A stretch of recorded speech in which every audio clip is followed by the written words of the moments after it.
girl. Good girl. So this clip that I want to record for you here has got nothing to do with training as such, but it's got everything to do with her and dogs, and not only dogs like her, but in this instance it's very much her and dogs like her. So we know that dogs can have quite a profound impact on people, can't they? Very often more so than other people. You know, we form strong attachments to dogs, and a lot of the time I've said personally myself as well, is that I think dogs represent the embodiment of what in a lot of instances people wish they were like, which is living for the now. You know, no regrets about the past and no fears for the future, just absolutely living in the present, which is perhaps the way that everybody should be, because you can't change either of the others. So you may as well make the most of what's happening right now. And when Tink had her accident, you know, the injury that resulted in the loss, not her eye, obviously, from when she was very, very young, you know, the loss of that eye, which she pretty much knows nothing about and has never known anything about because she's grown with it, but then the loss of that limb, and how a dog just adapts and overcomes, you know, how they just get on with it. There's no moping, there's no self-pity, there's no sort of like, you know, projection of misery into my future. They just get on and they do, which is a phenomenal way to be, and it's something that people can learn from dogs and other animals. When we draw comparisons, when we draw parallels between ourselves and between dogs or other animals, and we try and project how that animal must feel based on how we feel, rather than just accepting that that animal is able to just experience, gather what information it needs to gather from that experience, and then move on into the next stage in its life without actually being hampered by it or anchored to it.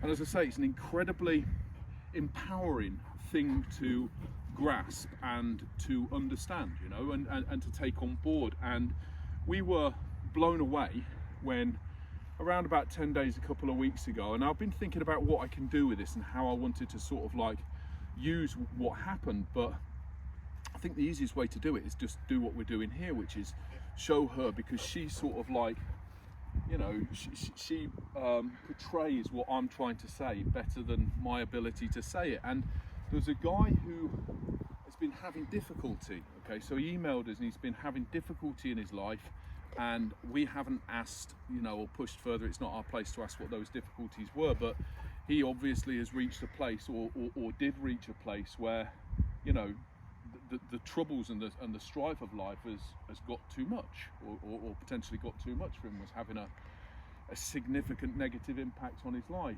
And he's not a friend, you know, he's not somebody who we've met, he's not anybody who I know, but it's somebody who emailed to say that he saw the video that we put together of Tink when she had a injury, when she had the amputation, and the brilliance with which she recovered from that. And this guy was so sort of like empowered and inspired by what he saw, that it had quite a profound effect on him and on his personal, you know, mental health and his view of things. And on the videos that we did with Tink, when we put them out, you would see the hashtag #BeMoreTink, you know, obviously sort of like trying to embody everything that I'm saying here, which is just live your life like that, you know, be like that, be for now. Don't have regrets, don't hold on to the past, don't dread the future, don't have fears, neither of which have happened. Just be more Tink, be more now.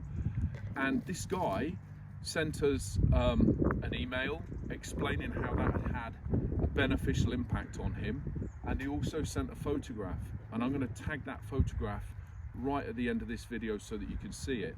And I don't even really know how to say it, but how that makes you sort of like realize that just by putting out content and information, you know, that it goes, you think you're just talking about dog training, dog raising, dog development, puppy development, you know, but it's bigger than that with a lot of people. It's bigger than that, and animals have the capacity to be able to reach beyond those simple human boundaries, to actually reach into somebody, to be able to make them feel. And Tink's journey has done that, has made this guy feel, and it's incredible. And I just want to share with you the picture that will come at the end of this, and please put your comments afterwards and let me know how that makes you feel. Thank you.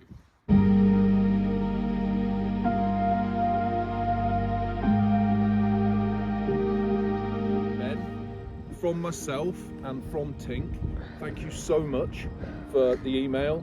Thank you so much for sharing how her journey has had such a profound impact on your own journey. And from both of us, from me, Tink, Lou, my entire family, all my dogs, wish you absolutely the very best from the future.